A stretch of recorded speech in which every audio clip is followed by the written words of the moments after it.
안녕하세요. 사연에 빠지다의 DJ 민영입니다. 오늘도 두 가지 사연 준비되어 있으니 재미있게 들어주시고요. 구독과 좋아요도 함께 눌러주세요. 그럼 오늘의 사연 바로 만나볼게요. 안녕하세요. 처음 뵙겠습니다. 제가 좋아하는 동생 지연이의 소개로 이곳을 알게 되었습니다. 워낙 일이 바쁘다 보니 여기 유튜브를 매일 보지는 못하지만 가끔 골치가 아플 때면 이곳을 찾아와서 머리를 식히고는 하죠. 저도 애청자로서 여러분께 들려드리고 싶은 이야기가 있어서 민망하지만 제 이야기 몇 자리를 써보았습니다. 결혼하지 않은 미스인 저는 홍기가 꽉 들어차다 못해 넘쳐버린 30대 중후반의 나이입니다. 그래도 사회적 지위도 높고 능력도 있으니 저 같은 사람을 골드미스라고 하대요. 제 좌우명 중 하나가 무엇인지 아세요? 여자 인생에 필요한 것은 남자가 아니라 바로 두둑한 돈주머니 그리고 번듯한 직업이다. 아직 돈이 많은 편은 아니지만 공무원으로 치자면 4급쯤 되니 안정적인 편입니다. 그리고 어디에 이야기해도 어깨에 힘이 들어갈 만큼 번듯한 직업, 바로 대한민국 검사입니다. 정말 죽자고 제 청춘을 다 바쳐서 얻어낸 결과였어요. 제가 왜 저런 좌우명을 가지고 독하게 공부해서 검사까지 되었냐고요. 그건 다 그만한 이유가 있어서입니다. 우리 아버지 쪽 집안은 특별하고도 부끄러운 가족사를 가지고 있어요. 아버지 말씀으로는 당시 우리나라 사회에서 돈 좀 있는 집안에서 흔한 일이었다지만 그 가족사로 인해 저와 우리 가족은 현재까지 고통을 받고 있으니까요. 우리 친할머니는 첩이었습니다. 하지만 친할아버지와 불륜이었다거나 옳지 못한 이유로 그렇게 된 것은 아니었어요. 할아버지의 본처는 딸만 셋을 낳고 아들 하나를 보지 못했습니다. 종손으로 대를 이어야 한다는 명분하에 할아버지는 후처를 들이시게 된 겁니다. 그리고 그 후처인 할머니는 바로 우리 아버지를 낳게 되었죠. 처음 집안에 아들을 안겨드리자 할아버지와 증조 부모님 모두 할머니와 할아버지를 아끼고 보살피셨다고 합니다. 그렇지만 얄궂은 운명의 장난인지 본처였던 큰 할머니는 그 이후 아들을 하나 낳으신 거예요. 자연스레 집안의 판도는 정실 부인에게 기울고 첩과 그의 자식은 끈떨어진 뒤용박 신세가 되고 말았죠. 그래도 할아버지가 아끼시는 마음에 본처의 반대를 무릅쓰고 아버지를 호적에 올리셨다고 합니다. 하지만 친가 쪽 사람들은 결국 우리 할머니와 아버지를 집에서 내쫓고 가족 행사에 오지도 못하게 했대요. 부득이 본가에 가게 되면 우리 가족을 벌레 보듯 하고 막말을 해댔습니다. 그러고 보니 제가 그 집안에 처음 갔던 때가 기억나네요. 때는 제가 9살 시절 할아버지의 환갑자친 날에 처음 본가에 갔어요. 그런데 처음 가본 할아버지 댁에 들어서자마자 전 너무 놀라고 말았습니다. 우리 할머니에게 나이도 한참 어린 삼촌 고모들이 할아버지 몰래 첩이라고 불러댔거든요. 게다가 아무리 이복 형제라지만 엄연히 형인 우리 아빠에게 서자놈이라고 했고요. 어른들이 그 모양이니 밑에 자식들이 가만히 있을 리가 없습니다. 사촌 동생들이 나를 빙 둘러서서 놀려대고 까부는데 자존심이 센 저는 그 앞에서 울지 않으려고 무척이나 참았어요. 낯선 집에서 당하고 있던 저는 누구라도 와서 도와줬으면 하는 간절한 마음으로 버티고 있었죠. 그런데 큰할머니도 본가 어른들도 지나가며 이 광경을 분명 보았을 텐데 누구도 저를 도와주지 않았습니다. 도리어 아버지 바로 위에 고모 한 분은 이렇게 나섰습니다. 얘들아 똑똑히 잘 봐두렴. 남자가 바람 피우거나 다른 여자하고 결혼해서 애 낳으면 그 자식들은 이런 신세가 된단다. 그러니 바르게 잘 살아야 돼.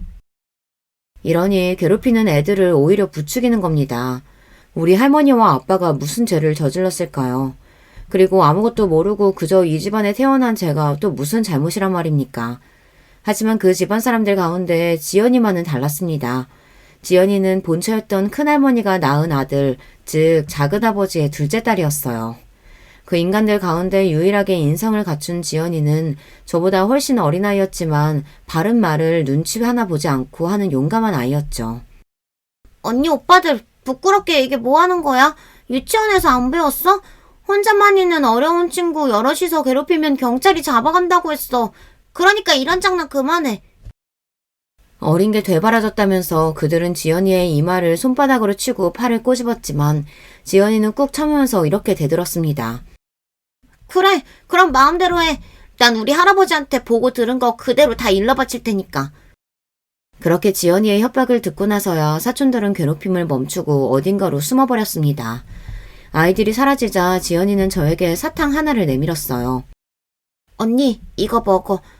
처음 우리 집에 왔는데 많이 놀랐지. 그래도 울지 마. 어찌나 서러웠으면 한참이나 어린 동생 앞에서 전 눈물을 보이고야 말았어요. 그 뒤로 지연이는 제 옆에 찰싹 붙어서 집안 구석구석 소개도 하고 저와 노는 게 재밌다며 계속 옆을 지켜주었습니다. 지연이 이놈, 이리 오지 못해? 너 그 아이와 놀지 마. 왜요? 난 언니가 좋은데. 그리고 할아버지가 언니 잘 챙겨주라고 하셨단 말이에요. 지연이는 그날뿐만 아니라 본가에 달 때마다 저를 호위무사처럼 붙어서 지켜주었고 좋은 친구 노릇도 해주었어요. 차갑고 쌀쌀맞은 제가 뭐가 좋은지 지연이는 저를 친언니처럼 잘 따랐고 같이 놀고 싶으니 자기 집에 또 놀러 오라고 했습니다. 하지만 저는 이유 없이 그렇게 사람 취급 못 받는 친가댁에 가는 게 정말 싫었습니다. 더 싫었던 것은 제가 존경하는 아버지와 할머니까지 그들이 업신여긴다는 것이었어요. 할아버지 환갑잔치에서 돌아온 날 아버지는 제 머리를 쓰다듬으며 어린 시절 이야기를 처음 해주셨습니다. 우리 딸 오늘 많이 놀랐을 거야. 다 알고 말고. 너의 놀람과 서러움을 아빠는 아주 어렸을 적부터 겪어왔단다. 너보다 더 어릴 때부터 더한 일 많이 당했지. 삼촌 고모들이 더운 여름날 광 안에 넣어두고 몇 시간 뒤에나 풀어줘서 난 쓰러지기 일보 직전에 기진맥진해서 겨우 나왔다. 그뿐이랴. 냇가에 가서 놀자고 꼬셔놓고 날 억지로 물에 빠뜨려 호적되게 만들고 저들끼리 낄낄대고 웃어댔단다. 한 번은 큰어머니한테 예 어머니하고 대답했다는 이유로 몇 대나 뺨까지 맞아야 했어. 그분은 날 싸늘하게 보며 너 따위가 나를 어머님이라고 부르는 게 가당키냐 하냐고 하더구나. 아버지의 지난날 이야기를 듣는데 딸인 저까지 그 아픔이 전해져서 눈물이 날 것 같았어요. 이건 본처의 자식들이 아니라 악마의 자식들같이 굴었으니 그 분노를 이루 말할 수 없었죠. 그럼에도 아버지는 첩의 자식 서자라는 이유로 어디 가서 당한 일에 대해 입도 뻥끗하지 못했습니다. 어른이 되고 결혼해서 저를 낳으신 뒤 저까지 그 집안에서 괜한 서름을 당하실까봐 가능하면 그 집 사람들과 만나지 않도록 하셨던 거예요. 본가에 일이 있더라도 아버지만 다녀오시고는 했죠.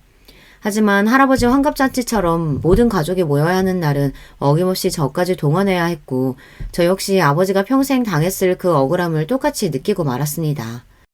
이런 집안꼴을 보고 자란 제가 어떻게 남자를 좋아하고 결혼하고 싶겠어요.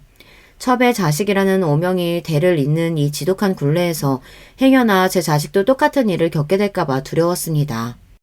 만약 제 자식이 선대의 일로 인해 내가 당했던 고통과 아픔을 당할지도 모른다는 생각에 결혼 생각을 접고 말았죠. 그리고 우리를 무시하는 본가 사람들 앞에서 성공한 모습으로 떳떳하게 나서고 싶었습니다. 자연스레 출세와 사회적 성공이 제 목표가 되었고 지금의 비혼주의에 이르게 된 것입니다. 사회적으로 성공하는 길은 다양했지만 전 그중에서도 법조인을 꿈꾸게 되었어요. 그리고 이 선택의 계기는 바로 할아버지의 장례식으로부터였죠. 할머니는 이미 세상을 뜨셨고 할머니 장례식에 본가 사람들 중 찾아온 사람은 오직 지연이와 남편이었던 할아버지뿐이었습니다. 첩으로 모진 세월을 살다가 가신 할머니가 돌아가신 지 2년 만에 할아버지까지 저 세상으로 가버리셨습니다. 그렇게 친할아버지의 부고를 받고 모든 가족이 오랜만에 모였죠. 오랜만에 찾아뵀지만 그 친척들은 옛 기억 그대로 부모님과 나를 무슨 쓰레기 쳐다보듯 경멸하는 시선만 두고 있었을 뿐입니다. 여기가 어디라고 찾아와? 역시 첩의 자식이라 뻔뻔한 모양이다. 아버지 돌아가시고 유산이라고 떨어질까 봐서 뭐라도 주워 먹으러 온 거겠지. 천한 핏줄 같으니. 그들은 생전에 우리 할머니에게 작은 어머니라고도 하지 않았습니다. 강씨라며 하대했을 뿐이죠. 우리 할머니가 강씨네 식구들하고는 상종도 하지 말라 했어. 씨바지로 온 여자의 핏줄은 어디 가서도 그 집안 본처 내쫓을 성품이나 물려받을 거라고. 심지어 아버지가 내민 조의금을 그 앞에서 바로 열어서 지폐 돈을 바닥에 떨어뜨렸어요. 어머나, 참나 겨우 50만 원 했네. 하긴 그 살림살이에 50만 원이면 노력은 한 건가. 돈이 없으면 염치라도 있던가. 어디 가서 구워오든가 했어야지. 자기 아버지 장례식에 50만 원이 뭐야. 우리 아버지도 분명한 할아버지의 자식이었습니다. 하지만 그들은 상주 옷도 주지 않고 상주 자리에서 멀찍이 떨어져 있으라고 했어요. 그 자리가 너무 불편하고 가시방석이라 아버지는 엄마와 저를 일찍 집에 보내셨습니다. 3일 내내 상주 취급도 못 받았지만 외로이 아버지만의 방식으로 자기 친부가 가시는 길을 끝까지 애도하셨습니다. 아버지가 저를 세상에 나오게 하셨을지언정 이 세상살이를 지옥으로 만드셨죠. 그거 아십니까? 운동도 공부도 잘했던 저는 육사가 되고 싶었어요. 그런데 한참 준비하던 중 내 피줄 때문에 가지 못할 거라는 걸 알게 되었죠. 생도들의 친척까지 조사해서 사상적으로 문제가 있는 사람은 없는지 등을 보고 입학을 허가한다고 하더라고요. 그 정보를 듣고 서자인 저는 꿈마저 포기해야 했습니다. 아버지, 첫째 아들을 이런 세상에 두고 혼자 떠나시면 마음은 편하십니까? 아버지가 이렇게 한탄하셨던 말씀을 후일 지연이가 전해주었어요. 얼마나 할아버지가 원망스러우셨으면 장례식장에서 혼자 그러셨을까. 하지만 그 누구 하나 아버지에게 따스한 위로를 건넨 사람은 없었다고 했죠. 그렇지만 착한 지연이만은 장례식 구석에서 혼자 소주잔을 기울이시는 아버지에게 말동무도 되어주고 빈속에 술 드시지 말라며 육개장이랑 안주도 챙겨드렸대요. 그리고 작은아버지 등은 할아버지 장례식에서조차 우리 아버지를 형이라고 부르지도 않았어요. 강씨, 당신이 무슨 이씨란 말이오? 우리만치 이씨 후손이 아니라 당신 엄마 강씨 성이나 따르라고.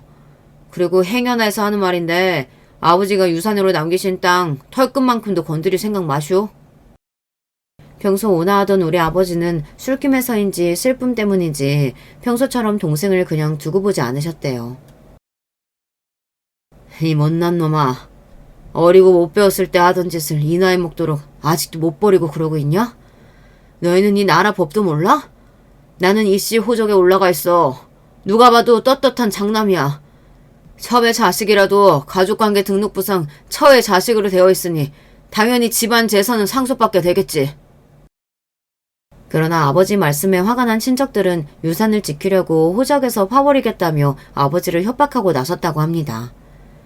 법도 모르는 놈들이 호적에서 판다고 나서면 구청에서 해주냐? 법원에서 해줘? 아버지가 남긴 땅 해봐야 몇 푼 되지도 않는 거 난 관심도 없다. 제대로 된 집도 없이 사는 너나 누나들끼리 나눠 살아. 아버지는 법무사로 30년을 재직하신 분입니다. 이런 윤사관계쯤이야 어떻게 돌아가는지도 알고 마음만 먹는다면 얼마든지 그들을 엿먹일 방법도 알고 있겠죠. 한 가지 법상식을 구독자 여러분께 말씀드리자면 호적에 올라온 첩의 자식을 가족관계 등록부에서 제외해야 하는 방법도 있습니다.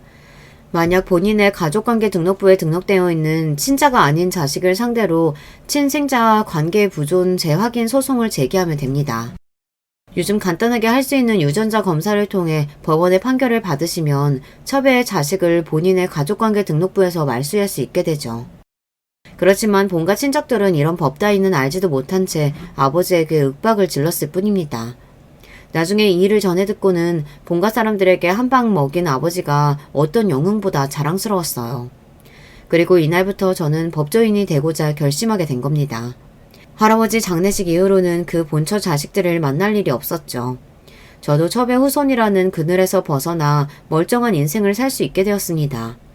친구들에게 야망녀라는 별명까지 얻으면서 저는 공부 외에는 어떤 것도 관심을 두지 않고 살았습니다. 나처럼 힘없고 배경 없는 사람은 법이라는 무기라도 갖고 있어야 이 세상 누구도 나와 내 가족을 함부로 대하지 못할 테니까요. 정말 피땀을 흘려가며 공부한 끝에 저는 연세대 법대생이 되었습니다. 그런데 대학교 4학년 때 사법시험을 한창 준비하던 중에 그 본관의 고모라는 사람이 갑자기 연락을 줬어요. 너 지금 연대 법대생이라며? 뭐 되겠다고 사시까지 준비한다고 들었는데 애 참 많이도 쓴다. 하긴 네 아비도 법무사고 너 어릴 때 눈빛이 초롱초롱하니 쟤 할 말 다 아는 꼴이 꽤 똘똘해 보이긴 했어. 다름이 아니라 내가 너한테 긴히 부탁할 일이 있는데 너희 고모부 사업하는데 돈 떼먹은 놈이 있거든? 그놈 고소 좀 하게 네가 좀 도와다오. 우리 아버지를 벌레 보듯 하고 어린 조카가 핍박받을 때 도리어 부추기던 고모였습니다. 이제 와서 이혼 가치가 좀 있어 보이니 저를 찾은 것이죠. 고모가 첩년 자식 손주는 살 가치도 없다면서요. 집안 분란 만들지 말고 어디 조용한 데 가서 숨어 살라고 말씀하신 기억 나는데요. 어디 첨년의 손주딸이 대단하신 본처 소생 고모 소송을 돕겠습니까? 대단한 집안이시니 고모님 혼자 알아서 하세요. 고모의 처지가 오죽 급하면 발톱에 때만도 못하게 여기던 꼬매기한테 도와달라고 해야 했을까 싶었지만 저는 성인 군자가 아닙니다. 솔직히 고모한테 시원하게 복수의 한마디 돌려줄 수 있어서 감사할 지경이었어요. 제 말에 열받은 고모는 역시 종자가 다르니 저렇게 누구 도울 줄도 모르고 매정하지 라는 말을 남기고 전화를 끊어버렸습니다. 그 일로 저는 다시 한번 느꼈습니다. 사람들에게 당하지 않으려면 절대적인 힘을 키워야 한다고요. 그래서 그 일 이후로 더 이를 악물고 사법고시에 매달렸습니다. 그런데 제가 사법고시를 준비하던 때에 법조계에 아주 큰 혼란이 있던 시절이었어요. 60년대부터 존치해오던 사법시험이 폐지하고 법학전문대학원 도입을 앞두고 있었거든요. 사법고시 2번 낙방을 겪은 저는 이렇게 사시만 준비하다가 죽도 밥도 안 되겠다는 생각이 들었습니다. 어쩔 수 없이 법학전문대학원을 준비해야 했죠. 로스쿨에 가기 위해서 대학을 졸업한 저는 가외와 아르바이트로 돈을 벌어야 했습니다. 부모님이 도와주시겠다고 했지만 저 스스로의 힘으로 이루고 싶었어요. 학비를 마련하고도 밤에는 로스쿨 입학을 위한 법학 적성 시험을 준비했습니다. 준비하던 사법고시에 비하면 이 시험은 오히려 쉽게 느껴질 정도였어요. 그렇게 로스쿨이 입학을 허가한 첫 해에 합격했습니다. 3년의 대학원 생활 뒤 검사 임용에 지원하여 변호사 시험에 합격했죠. 그렇게 9년의 긴 여정 끝에 저는 검사가 된 것입니다. 편하고 돈 많이 버는 변호사가 아니라 왜 검사를 택했느냐고요. 아버지 친척들에게 여보란 듯이 제 모습을 보여주고 싶었거든요. 당신들이 무시하던 서자의 딸이 대한민국 검사가 되었다고 말이죠.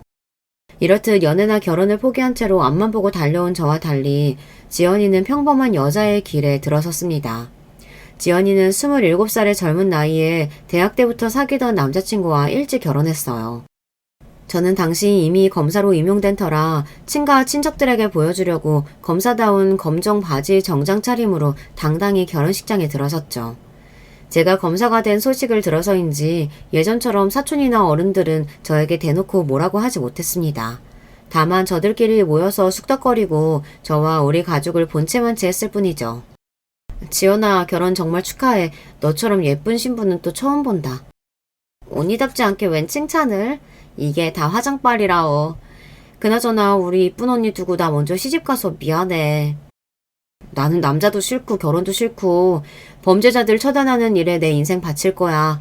그러니 여자로서의 행복은 언니 몫까지 네가 모두 느끼고 잘 살길 바랄게. 우리 언니 35 되기 전에는 면사포 쓴 모습 보고 싶은데 이 동생 소원도 좀 들어주라. 자기 결혼식에서도 시집 못 간 언니 걱정이나 하는 착한 아이였습니다. 그런 지연이에게 대용량 최진식 냉장고를 선물로 해주고 진심으로 결혼을 축하해 주었어요. 지연이는 결혼해서 건축 일을 하는 남편과 오순도순 신혼생활을 시작했습니다. 당시 저는 어느 지방으로 검사직을 발령받아 지연이와 자주 만날 수 없었죠. 간간히 문자나 전화하며 서로 소식을 듣고 있었을 뿐이었어요. 그러다가 휴가를 받은 저는 서울로 상경해서 오랜만에 지연이를 만나러 그 아이 신혼집에 갔어요. 현관 벨을 누르자 문을 열어주는 사람은 다름 아닌 사돈 어르신, 즉 지연이 시아버지셨습니다. 아, 안녕하세요. 제가 집을 잘못 찾아온 건 아니겠죠? 혹시 결혼식 때 한번 뵈었던 지연이 시아버님 되십니까? 내 며느리 이름이 지연이 맞소. 근데 댁은 누구시오? 아, 네. 전 지연이랑 친한 언니예요. 집에서 만나기로 했는데 아버님께서 어쩐 일로 여기에. 아들님이 지방 건축 현장에 머물고 있어서 오랫동안 집 비우는 경우가 많다오. 혼자 있는 며느리를 아들 대신 봐주러 종종 들리고 있지. 그럼 잘 놀다 가시오. 퉁명스럽게 말하고 가시는 저분에 대해 저는 익히 들어서 알고 있습니다. 원래 지연이는 착한 성품답게 뒤에서 남의 욕을 하거나 헐뜯는 아이는 아니에요. 그런데 언젠가부터 그런 지연이를 힘들게 만드는 장본인이 바로 저분이었거든요. 3년 전 결혼 준비로 한창이던 지연이가 상견례를 다녀와서 들려준 이야기가 기억납니다. 너도 알지? 우리나라에서 여자는 남편만 잘 만난다고 행복하게 사는 거 아니다. 내가 비록 네 친언니가 아니라서 직접 그분들을 보지는 못해서 안타깝지만 어떤 분들인지 어디 한번 얘기해봐. 시댁은 과천의 단독주택에 계시고 시아버님이 은행 퇴직 후에 사업하셔서 돈을 많이 모으셨다나 봐. 사실 상견례 자리 내내 자기 돈 자랑, 성공한 이야기 늘어놓았는데 너무 지루했지 뭐야. 그래도 없이 사는 시댁도 아니고 아버님이 우리 신혼집도 사주신다고 하셨으니 감사할 일 아니겠어?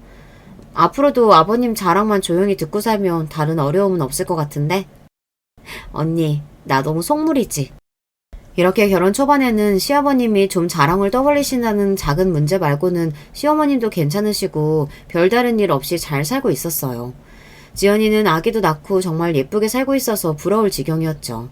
하지만 그 행복은 오래가지 않았어요. 지연이네 시댁에 어려움이 찾아왔습니다.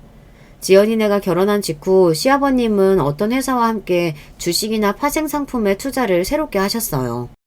가족들은 살고 있는 집을 담보로 하고 가진 재산 거의 전부를 투자한 시부를 말려보았지만 그간의 성공으로 자신만만한 분이었기 때문에 밀고 나가셨다고 합니다. 하지만 알고 보니 시부가 투자했던 회사는 사기꾼들이 작정하고 만든 가짜 기업이었어요. 많은 투자자를 유치한 뒤 모은 투자금을 갖고 잠적해버렸습니다. 이 사태에 살던 집까지 경매에 넘어가고 심지어 지연이 시모마저 병을 얻고 몇 개월 만에 돌아가신 겁니다. 그야말로 잘못된 투자 한 번으로 집안이 풍비박산 나고 만 것이죠. 경제적 어려움이 찾아왔지만 지연이 신랑은 꿋꿋이 자기 건축일을 하고 지연이는 가정을 잘 꾸리며 살고 있었습니다. 하지만 문제는 바로 이 사태의 원인이자 피해자인 시부였습니다. 졸지에 부자에서 하층민으로 전락했건만 그의 씀씀이나 기대치는 그대로였으니까요. 언니, 나 지금 살던 집 팔아야 할 것 같아. 아니, 갑자기 왜? 지금 아파트 살기 좋고 이제 곧 조카도 학교 가야 하는데 이사를 가겠다고? 여기 살기는 너무 좋지. 그런데 시아버지가 자기는 지금 빌라 살고 있는데 자기가 해준 돈으로 자식들 너희만 호의호식하면 되겠냐고 하시는 거야. 우리 집 팔아서 자기 아파트 해주고 너희도 돈 맞춰서 살 집 알아서 구하라고 하시면서. 아니, 뭐 그런 옹졸한 영감님이 다 있다니?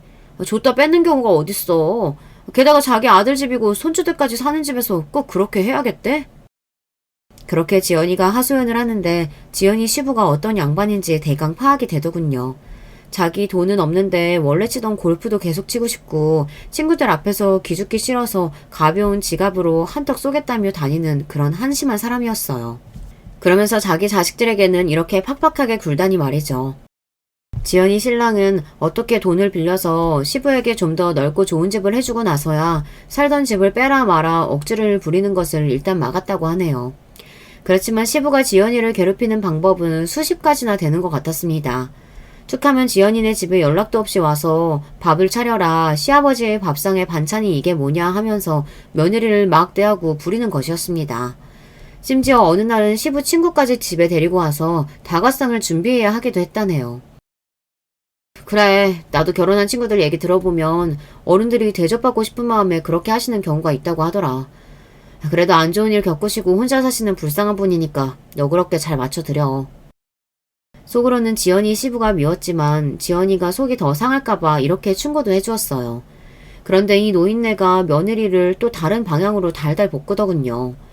자신이 쓰는 물건을 사거나 외출해서 뿌리고 다니는 술값으로 아들이 주는 용돈을 다 쓰고 다니는 양반이 며느리에게는 그렇게 돈돈거리며 절약을 강조하는 겁니다. 언니, 어제는 글쎄 아버님이 우리 집에 어떤 아기 의자 하나를 들고 오시더라고. 근데 찬찬히 보니까 나사도 안 지어질 만큼 망가지고 지저분한 누가 버린 것 같았어. 그래서 아버님께 이렇게 말씀드렸지. 아버님, 저도 없는 살림에 아낀다고 중고거래 많이 하긴 했지만 이거는 못 쓰는 물건이에요. 아마 물건 주인도 쓰레기로 내놓은 것일 테니 다시 원래 자리로 갖다 놓을게요.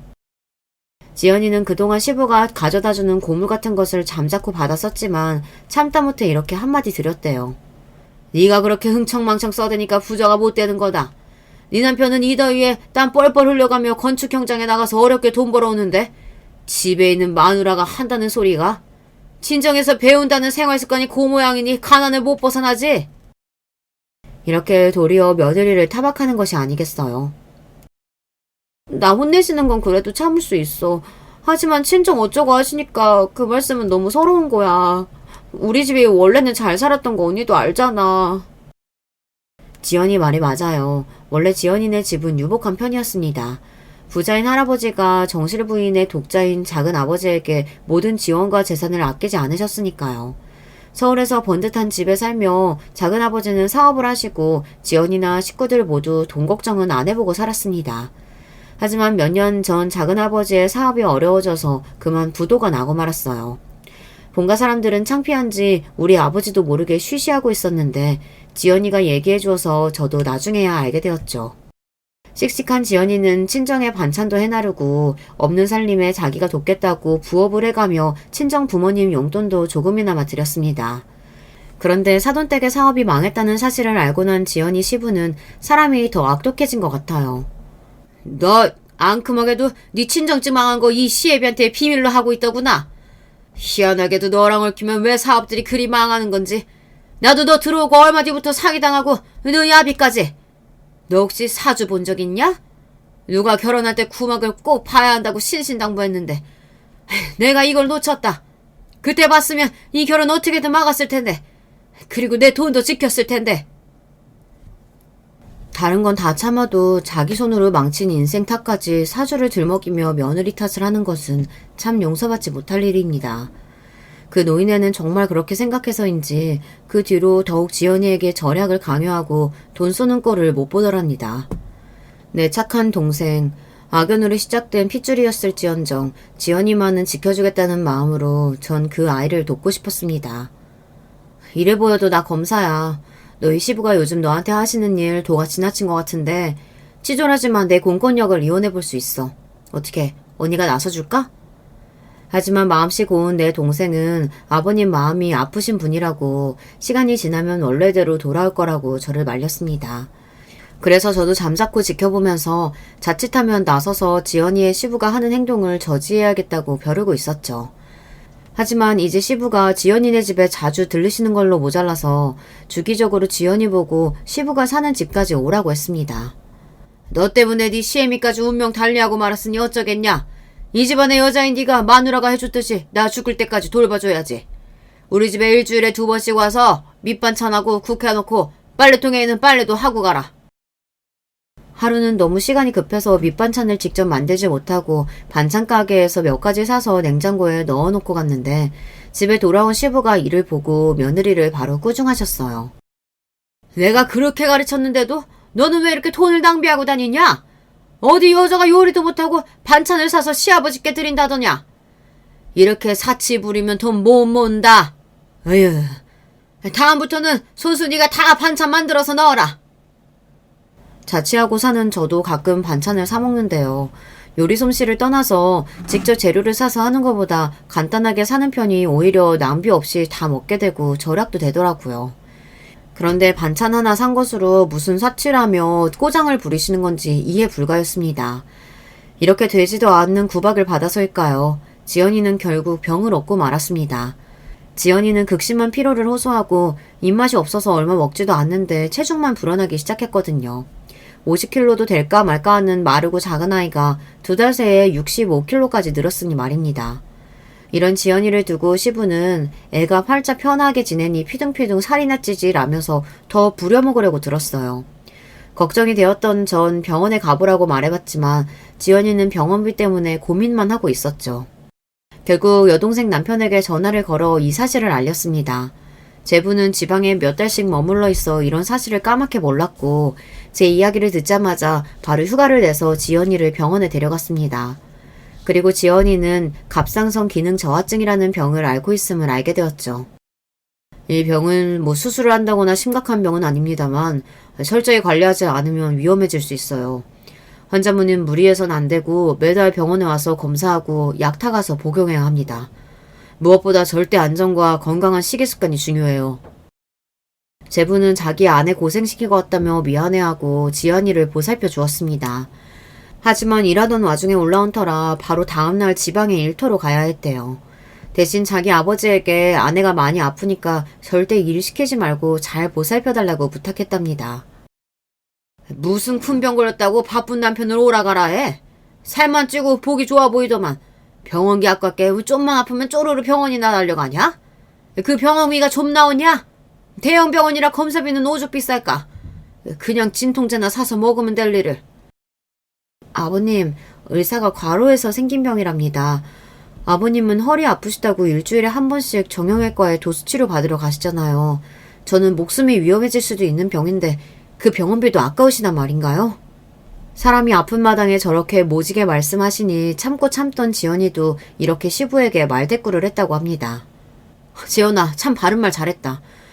앞으로도 참지 말고 네 할 소리 해가면서 싸우지 않으면 그 어르신 갈수록 심해질지도 몰라. 이렇게 저는 지연이를 응원했어요. 하지만 시댁 어른이 아무리 막무가내로 굴어도 며느리여서 약자여서 다 수용하고 참을 수밖에 없다는 것을, 이것이 바로 우리나라 며느리의 현 주소 아닐까요? 지연이가 병을 얻었다고 하고 제가 맡던 사건이 종결돼서 시간이 생겼기에 휴가를 내고 지연이네 집에서 며칠 머물기로 했습니다. 언니 온다고 해서 내가 솜씨 좀 부려봤지. 언니 김치찌개랑 콩나물무침 좋아하잖아.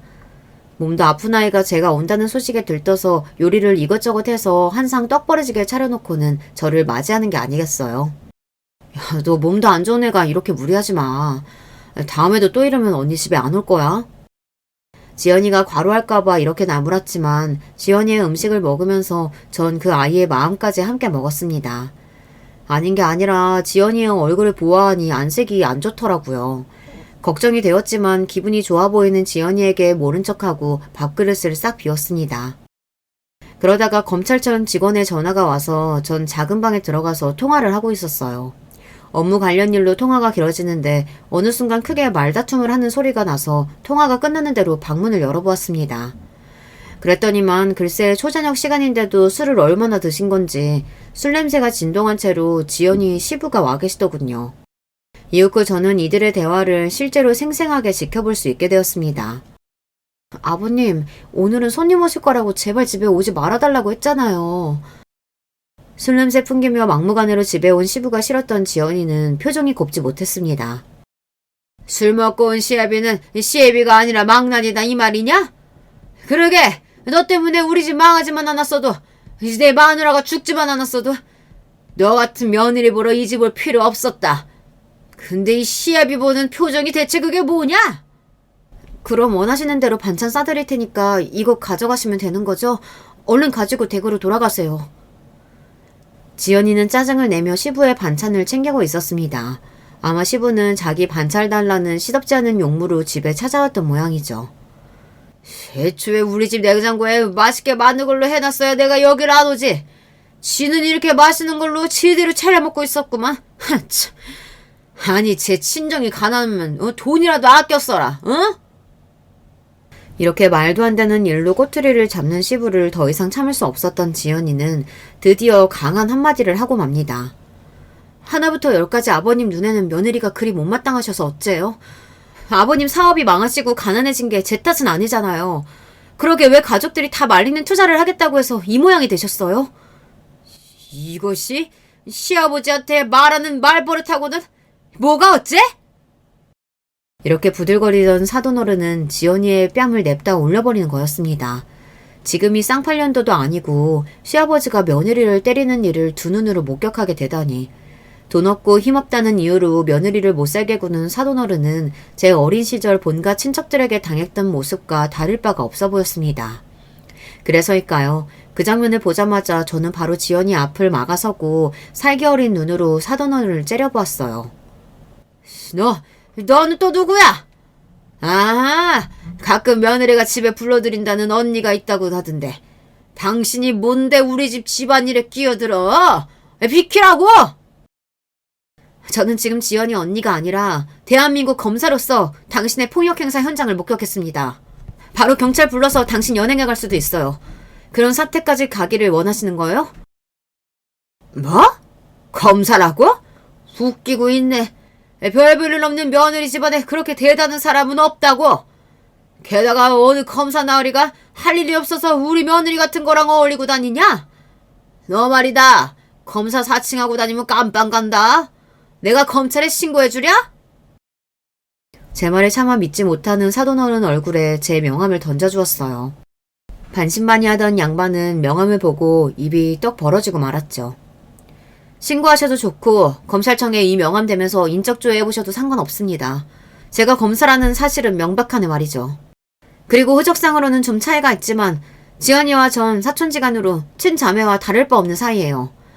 그동안 사돈어른이 내 동생에게 한 짓 낱낱이 알고 있어요. 검사로서 말씀드리자면 친족 간의 폭행 행사는 우리네 정서상 더 엄격한 판결이 날 수 있는데 괜찮으시겠습니까? 알았다. 그럼 이건 못 본 걸로 하고 나 앞으로 며느리한테 다시는 손대지 않으마. 제가 이렇게 나오자 상황 파악이 된 지연이 시부는 제가 검사인 것을 믿게 되고 이내 꼬리를 말았습니다. 처음에는 내 동생에게 못세게 굴었던 죗값을 형 집행이나 법적인 처벌로 가볼까 하는 마음이 들었었죠. 하지만 제가 그럴 때마다 지연이가 해준 이야기가 떠올랐습니다. 언니, 아무 잘못 없이 나를 괴롭히는 아버님이 나도 너무 미워. 그렇지만 사실 아버님이 무슨 죄를 저지른 건 아니잖아. 아버님도 원래부터 이런 분은 아니셨는데 사기 당하신 뒤로 사람이 저렇게 되고 말았어. 그러니까 언니가 혹시 우리 아버님을 좀 도와줄 수 없을까? 진짜 죄 지은 자들 찾아내서 벌 주고 싶어. 내 착한 동생은 도리어 이렇게 자기 시부를 도와달라고 했어요. 그 생각이 들자 저는 이 일 가지고 사람을 고쳐서 써보기로 마음을 돌렸습니다. 사돈어르신께서 전에 유일한 회사에 걸려서 된통 당하고 온 재산 말아드셨죠?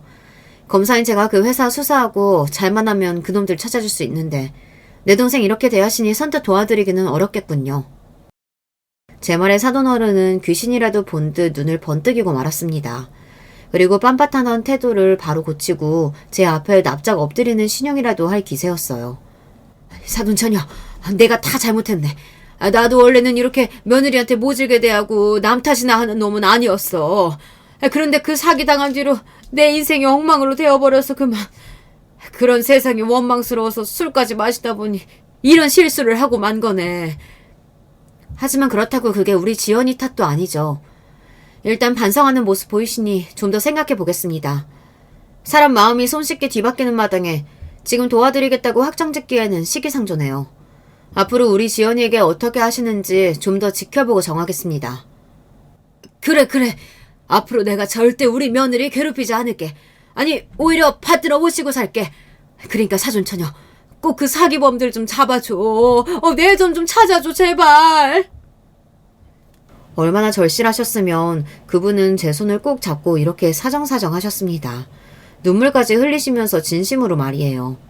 비단 지연이의 시부를 돕고 싶어서뿐만이 아니라 사기는 정말 무섭고 암적인 범죄입니다. 단순히 돈만 뺏고 끝나는 것이 아니라 피해자의 정신을 갉아먹고 급기야 이를 못 견디고 자살하는 경우도 있으니 말이죠. 게다가 피해자뿐만이 아니라 그의 가족 등 가까운 사람들이 그 피해를 고스란히 안아야 하는 심각한 피해를 낳는 중대한 범죄입니다. 하지만 우리나라는 사기범들에 대한 실형 비율이 압도적으로 낮은 나라입니다. 사기라는 범죄를 이렇게 가벼이 여기는 형법 체제가 바로 우리나라에서 사기꾼들이 득식을 대는 큰 이유이기도 하죠. 그래서 저는 사기꾼들을 경멸합니다. 검사라는 직업적 소신 때문이라도 유일한 회사에 수사를 시작해보고 싶었어요. 그 투자 사기의 주범자들에게 응당 죗값을 치르게 하고 피해자들에게 일코만 피해 금액을 조금이라도 보상받게 하고 싶었습니다.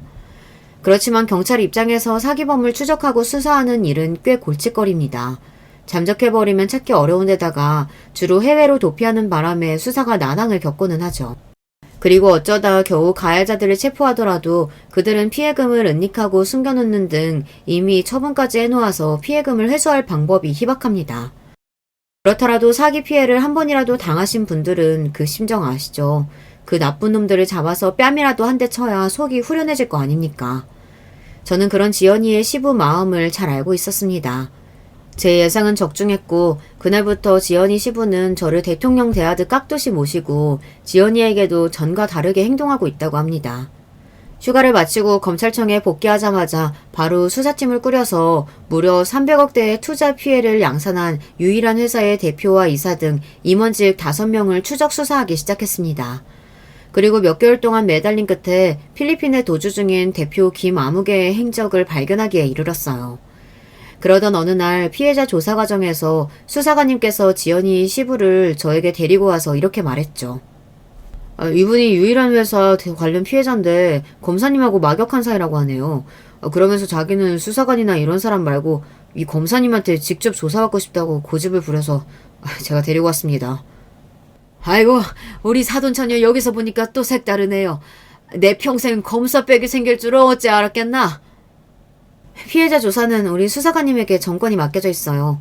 이런 식으로 검찰 조직의 규율을 깨고 경거망동하시면 결코 원하시는 결과 얻지 못하실 텐데요. 피해자분은 수사관님 지시에 바로 따라주세요. 저는 검사로서 냉철하게 일침을 놓았습니다. 그리고 그분께 이런 경고의 말도 덧붙였죠. 요즘 지연이 통해서 어떻게 지내시는지 다 듣고 있습니다, 어르신. 그래도 많이 나아지셨다곤 하지만 진심으로 자기 며느리를 아끼시지 않으면 하늘에서도 아버님이 겪는 아픔을 알아주지 않을 거예요. 아, 그럼 요즘은 며느리에게 말도 조심하고 우리 아주 잘 지낸다네. 그러니 사돈처녀, 아니 검사님, 제발 내 돈만 찾아주게나. 절박하게 사돈어른은 사기꾼들이 벌 받는 것도 보고 자신의 피해 금액을 찾아달라고 몇 번이고 사정하셨습니다. 사돈어른 외에도 피해 입은 분들이 30여 명에 달했어요.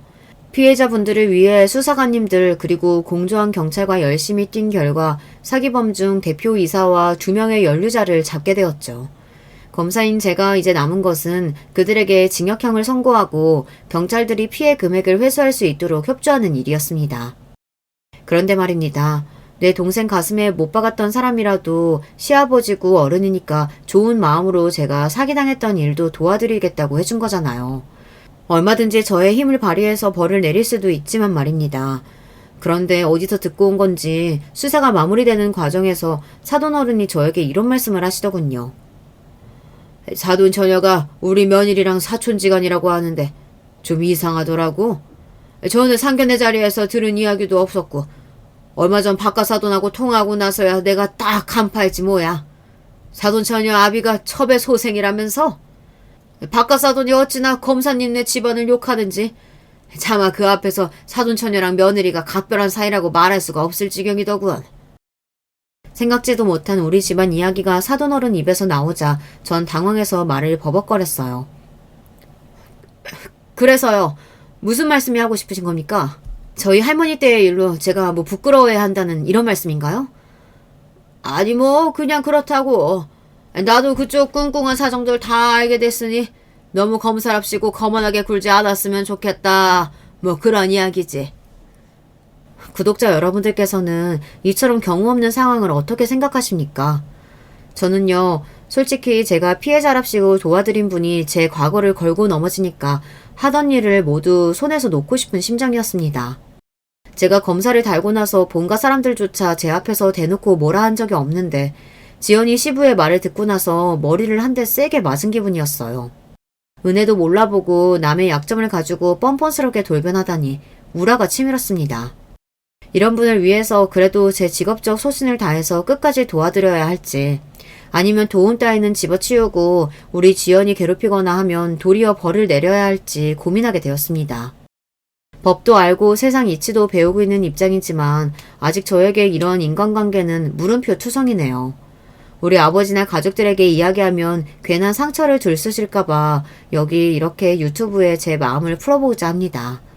그리고 이 문제에 대해 여러분께서 생각하시는 바가 있다면 동영상 댓글로 남겨주시기 바랍니다. 지연이네 일을 겪으면서 결혼에 대한 제 생각도 갈대처럼 왔다 갔다 하고 있어요. 지연이 신랑은 참 좋은 남자이고 자기 아내와 아이에게 잘해주는 사람입니다. 그렇지만 결혼이라는 제도하에 엮이게 되는 시부가 저런 사람이다 보니 과연 여자에게 결혼이란 득일지 실인지 알 수가 없겠더군요. 그렇지만 저도 나이가 들다 보니 제 짝을 만나서 행복하게 살아보는 삶도 꿈꾸고 있어요. 그냥 스쳐 지나가는 생각이 아니라요. 제가 처음으로 이런 생각을 하게 만든 사람이 생겼기 때문이에요. 최근 임용된 신임 검사 중에 저보다 3살 아래인 후배놈이 요즘 그렇게 저를 쫓아다닙니다. 선배, 어차피 인생은 도박 아닙니까? 저 믿고 딱 3개월만 사귀어보고 괜찮은 놈이다 싶으면 바로 연말쯤에 결혼하시죠. 무서운 검사 선배의 누나인 저에게 이렇게 저돌적으로 구애야 하는 녀석입니다. 저도 인간적으로 또 남자로서 이 친구가 싫지 않습니다. 딱 눈 감고 한 번쯤 사귀어보고도 싶은데 그러다가 잘못되면 사내 연애도 망하고 검찰청에 제 위신도 떨어지고 그래서 이를 두고 고민하고 있어요. 결혼 반대주의자의 연애도 생각할까 말까 했던 저인데 나이가 차서 아쉬운 마음에 이러는지도 모르겠습니다. 그렇지만 이 정도 나이가 되면 사실 남자를 새로 만나거나 연애할 기회는 거의 없어요. 저에게 찾아온 이 낯선 기회를 잡아야 할지 두려운 마음에 포기해야 할지 이 문제로도 저는 요즘 골치가 아프답니다. 그래서인지 요사이 더 자주 여기 유튜브를 찾게 되는 이유인지도 모르겠군요. 어쨌든 제 복잡한 집안사부터 현재의 고민까지 저라는 사람의 모든 것을 낱낱이 적어보았습니다. 검사라는 양반도 별거 없다 하고 생각하실지 모르겠지만 그래도 제 일 하나는 제대로 하고 나쁜 놈들 열심히 벌 주고 있을 테니까요. 구독자 여러분들은 안심하고 지내시면 됩니다. 그럼 저는 여기서 마무리 인사드리겠습니다. 제 영상 시청해주신 모든 분들의 건승을 기원드리며 안녕히 계세요. 안녕하세요. 저는 서울에 살고 있는 30대 여자입니다. 본래 결혼 생각이 없던 제가 어쩌다가 결혼도 했고 그 뒤로 참 많은 일들을 겪었어요. 사실 결혼만 안 했다면 이런 일들이 이어지지 않았을 것 같아서 한때 원망하며 살았던 적도 있답니다. 지금은 다 해탈한 수준이지만 그래도 한 번쯤은 요 수년간 제가 살아온 길을 되짚어보고 싶네요. 친구들 말로는 한 6, 70대 어르신들이 겪었을 법한 일을 겪었다며 놀라워하더라고요. 야, 요즘 세상에 너처럼 시어머니 봉행하고 모시고 아플 때 뒤치다꺼리 해가며 사는 애가 어디 있어? 다들 완벽하게 분리돼서 안 보고 살잖아. 아프시면 요양원 보내드리던가 할 거고. 그것도 사실 우리 나이 때에는 일러. 그런데도 너는 용케 그렇게 모시고 했으니 진짜 대단한 거야. 옛날 말로 그 효부상인가 뭔가 그런 거 아직도 있으면 네가 받아야지. 아닌 게 아니라 친구 말 맞다나 저는 그런 삶을 살긴 했거든요. 본래 저와 남편은 나이 차이가 꽤 많이 나는 편이에요. 무려 11살 차이이고 딱히 결혼하고 싶지 않았던 저에게 맹렬하게 프로포즈를 해왔답니다. 전 부모 형제도 없이 혼자 몸으로 살아왔고 특별히 가정을 이뤄서 살고 싶은 소망도 없었어요. 어릴 적 기억이 제 안에 남아있을 시절부터 보육원에서 자랐고 나중에 보호 종료가 되어 세상에 나왔을 때에도 겨우겨우 원룸 얻어서 힘들게 살았거든요. 멀쩡하게 부모 형제들 다 있는 애들과는 확실히 다른 삶이었기에 알바하고 직장을 구할 때 더 치열했던 것 같아요. 당시 제가 짧게 다녔던 회사에서 지금의 남편을 만났는데 그때는 대리님과 알바생 신분으로 보게 된 거예요. 수정 씨, 괜찮으면 저랑 만나보지 않을래요? 수정 씨 보면 맨날 나도 얼굴이 절로 밝아지는 것 같고 뭐 그런 느낌이에요. 조금 생각해봐요. 당연히 제 눈에는 거의 띠동갑급의 아저씨처럼 느껴졌지만 그래도 어찌어찌 만나다 보니까 사람이 참 다정하더라고요. 그러다 보니 어느새 연애 기간을 정도껏 채워서 결혼까지 하게 되었어요. 저의 이런 형편에 대해서 시어머니는 처음에 놀라시는 듯 했지만 둘만 잘 살면 됐지 뭔 상관이냐고 하시더라고요. 말 맞다 나 진짜로 니네들 둘만 잘 살면 돼. 나는 아무런 걱정이 없다. 솔직히 우리 준영이가 너무 장가를 안 가려고 해서 걱정이었거든. 이렇게 어리고 예쁜 아가씨를 데려올 줄 누가 알았겠어. 천국에 있는 우리 집 아저씨가 알면 얼마나 좋아하겠냐고. 그러면서 어머니는 저에 대해 전혀 편견을 갖지 않으시더라고요. 보통 알바하는 곳에서 사귀었던 친구들은 그 집에 놀러 갔을 때 제 사정을 알고 다들 놀라는 눈치셨거든요. 입으로는 저보고 대단하다, 혼자 어쩜 그렇게 야무지게 잘 컸냐고 하시지만 결국에는 저와 자기 딸들을 약간 멀리하게 만들고 싶어 하셨어요. 하도 익숙해져서 상처도 안 받았고 어머니가 저렇게 말을 하시는 것도 그냥 의뢰히 예의상 하는 소리라고 생각했답니다. 하지만 어머니는 정말로 저에게 잘해주셨고 그 흔한 시집살이랄까 본인 아들과 관련해서 저한테 강요하고 강조하는 부분이 하나도 없으셨어요. 음식도 만들어서 갖다 주시고 맨날 무뚝뚝한 저에게 별로 요구하시는 사항도 없으셨고요. 헌데 이런 부분을 갖고 중간에 묘하게 비틀어대는 사람이 한 명 있었어요. 바로 저와 동갑인 서방님이었답니다. 서방님은 일찍이 사고를 쳐서 결혼을 빨리 해버렸는데 동서랑도 사이가 좋은 건지 나쁜 건지 늘 헷갈리는 관계였어요. 제가 옆에 있을 때에도 아주 당당하게 자기 엄마에게 돈 요구를 하고 그럴 때에는 동서가 입안에 혀마냥 어머니한테 얼마나 아부를 했는지 몰라요. 이 동서 역시 저를 은근히 싫어하는 게 느껴지더라고요. 아, 어머니. 이번에 저희 윤서 문화센터 보내려고 하는데 아시다시피 이 사람이 지금 직장이 마땅치 않잖아요. 매달 돈이 꽤 들어갈 것 같은데 계속 배달이나 하고 있고 친구들이랑 놀러 다니니 미치겠어요. 어머니께서 조금 보태주시면 안 될까요? 이러면서 아부 섞인 강요를 하고 어머니는 못내 답답하다는 얼굴로 계좌번호를 묻곤 하셨답니다. 그러면서 이 둘은 가끔 시댁에 와서 다 같이 밥 먹을 때 얼마나 퍼질러 있는지 몰라요. 서방님은 제가 자기랑 동갑인 걸 알면서도 늘 반존된 말을 하더라고요. 어이 형수, 저기 떡만둣국 좀 더 줘봐요. 우리 엄마가 끓인 거 기막히거든. 근데 이번에 너무 만두가 불었어. 확실히 젊은 사람이 들어와서 같이 하니까 영 시원치 않은 것 같아. 적당히 하고 얼른 더 데워서 내와봐요. 아까 먹다 남은 술도 같이 갖다 주고. 이러면서 지들은 손가락 안 하고 소파에 누워서는 뭘 갖고 오라 마라 하더라고요. 그나마 이럴 때 남편이 한 소리 크게 내지르니 눈치를 보더군요. 야, 이 자식아 일어나. 네 형수한테 뭔 말버릇이야? 먹고 싶으면 네가 떠다 먹어. 손이 없어 발이 없어 이 자식이? 누구 마누라를 부려먹으려고 해? 내가 재수씨한테 그러면 좋겠냐 너는? 남편은 잔뜩 날이 서서 버릇없는 본인 동생을 마구 야단쳤어요. 전 딱히 틀린 말은 아니라고 생각해서 국자도 그대로 땡강 내려놓고 자리로 왔고 서방님과 동서는 그런 저를 되게 고깝게 보는 거예요. 와, 형이 편들어준다고 지금 바로 땡강 내려놓고 뒤로 숨는 거예요? 그까짓 거 좀 떠다 주면 어때서? 이 집 시집 왔으면 큰며느리 역할 제대로 해야죠. 아, 형 왜 그래 유치하게? 늦장 가서 완전히 눈이 삔 거야? 우리 엄마도 큰며느리고 맨날 하던 일 아냐. 나도 좀 받아보겠다는데 왜 형이 난리야? 하여간 서방님은 이렇게 대책 없는 시건방진 성격이었어요. 그런 와중에 부부 사이도 썩 좋은 게 아니고 툭하면 이번에야말로 이혼하겠다면서 칼바람이 불기도 하고 벼랑간 밤늦게 온 식구가 그 집까지 쫓아가게 되었던 적도 있거든요. 게다가 동서는 와중에 우리 부부 사이에 아기가 없는 걸 갖고 계속 은근히 긁어댔지만 저는 무시했어요. 이건 어머니랑 저만 자세히 알고 있는 내용인데 남편 건강 상태가 좋지 않았거든요. 결혼하고 좀 지나서 알게 되었는데 아마 신혼 초부터 급격히 몸이 안 좋아진 것 같아요. 피곤하다고 하고 얼굴 색도 나빠지고 하던 와중에 제가 봐도 좀 걱정스러워서 같이 건강검진을 받으러 갔었거든요. 하지만 뭐랄까 정말 마른 하늘에 날벼락 같은 소식을 듣게 된 거예요. 정말 조금도 마음의 준비가 안 되어 있던 저에게 아니 사실 남편과 어머니 그 모두에게 청천벽력 같은 암 진단 내용을 알게 되었어요. 남편은 무척 괴로워했지만 시기가 너무 늦어버려서인지 어쩔 수 없이 짧은 시간 안에 빠르게 체념하는 법을 배워야 했답니다. 옆에서 지켜보는 저는 이 낯선 이별과 무서운 병의 무게감에 질려서 한동안은 아무런 일도 할 수 없었어요. 그중 가장 가슴이 미어지는 건 아마 어머니가 아니셨을까요?